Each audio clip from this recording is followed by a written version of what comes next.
God aften og velkommen til TV Nordskov Nyt. Der sker mange ting herude på landet. For eksempel så har vi fået et nyt vindue i laden i dag. Det er deroppe. Du må gerne vise det nu, sådan så svalerne de kan flyve ud og ind, og måske også duerne. Det er vi glade for, fordi så kan vi have lukket vores port, så der ikke kommer sne ind.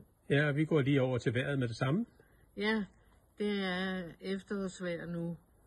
Ligesom vi er i vores efterår, som man siger, vi er omkring de 70.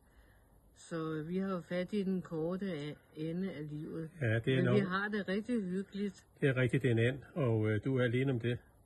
Du bor jo ikke sammen med nogen på 70, vel? Ja, det gør jeg lige om lidt. Ja, og vi siger tak for i aften. Ja, selv tak, og godnat, og sov godt. Og kom godt hjem til alle. Ja, hej hej.